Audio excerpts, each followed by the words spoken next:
Hello and welcome to the Tray Bakes and More Cooking channel. I'm Callie. Today I've got another really quite retro tray bake for you. So these are jelly squares, at least that's the name I give them. I've seen them referred to as marshmallow fingers. You might even know them by a different name. What it is a simple shortbread base topped with that pink layer you see. So I've used raspberry jelly here. The pink layer is raspberry jelly whipped up for some time with some icing sugar and then sprinkled with desiccated coconut. So they're squidgy, they're gooey, they're sweet, they're marshmallowy, and they taste kind of, if you use raspberry jelly, they taste kind of like a Mikado biscuit. So yeah, jelly squares. Let's get baking. Okay, before we talk ingredients, the usual preparation. I have preheated my oven to 350 degrees Fahrenheit, that's 180 degrees centigrade, and I have lined my tray bake tin, sitting off to one side, my usual 20 centimeter square tin, 8-inch square tin. The topping for this can get a little bit sticky, so you just want to make sure you can lift that out nice and cleanly. Also makes things much easier for cleanup, which I am always a big fan of. Then to talk ingredients, in my big bowl I have sugar, straightforward sugar. Butter, which I have taken out of the fridge and let soften for a bit because this will make the creaming of the butter and the sugar much easier.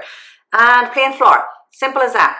Cream the butter and sugar together with your little hand mix, mix in the flour, spread it in the base of the tin. It's a very simple shortbread base, and that's it.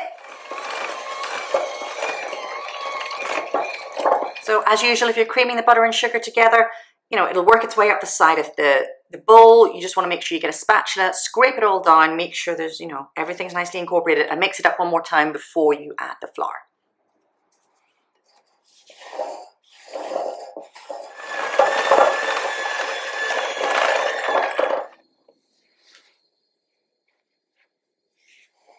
Right, you'll see this will come together.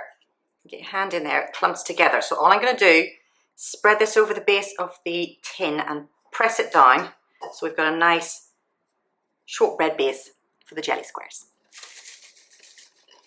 Now you can use your fingers for this, or a spatula, or the back of a spoon, or a little palette knife or something. Just get it nice and even. Don't worry about too much about what the top looks like because you're going to be putting another layer on top of this. But just want to make it nice and even. Don't have it rising up too much at the edges. So that looks pretty good to me. So now into my preheated oven. So while your base is cooking in the oven, you can move on to the next stage because this is dissolving the jelly crystals in some boiling water.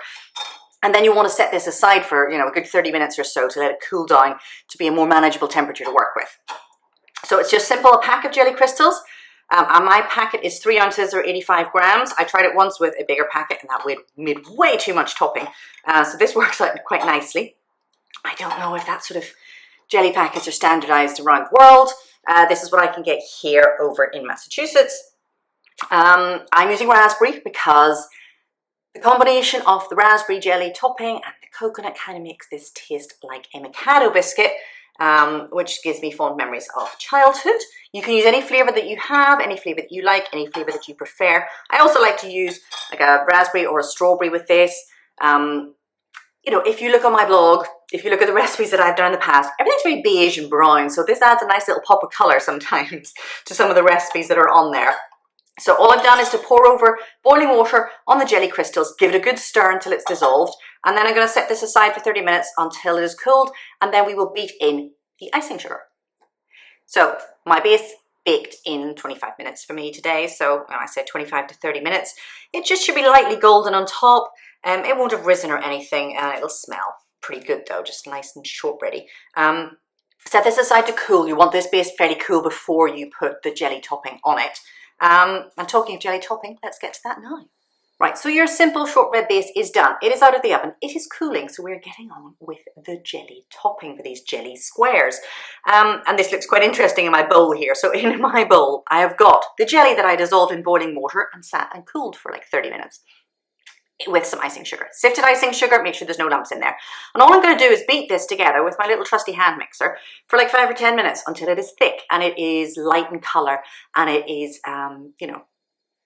airy and beautiful. If you have a stand mixer, you can use that as well. I would not advise trying to do this with a hand whisk unless you have like really good muscles. So I'm going to get started on this. Then I'm going to shut my camera off for a little bit and just keep going, and then I'll turn it back on again and you can see what the finished top layer should look like. Okay, before I turn my camera off, as you can see, this is still quite liquidy. So just bear with it, be persistent, and I'll see you again, you know, in a brief transition of this video to show you what the finished product should look like.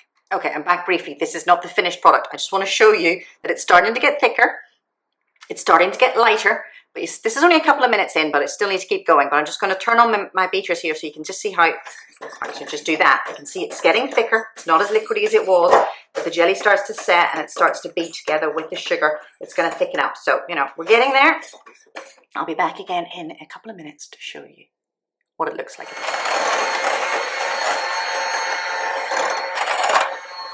As you can see, hopefully my lighting is good enough that you can see this. It has got much lighter in colour. It is much thicker. As I run the beaters through this, you can see this has got a lot thicker.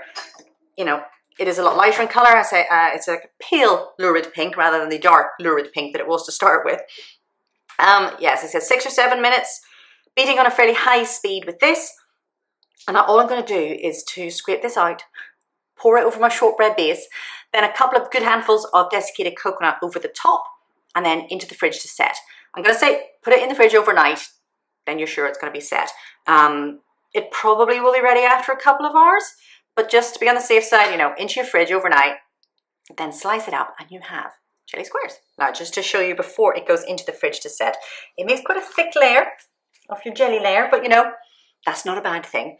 Just try and coat it nice and evenly with the desiccated coconut, get it to the edges if you can, and then into the fridge to set, slice it up, and you have jelly squares.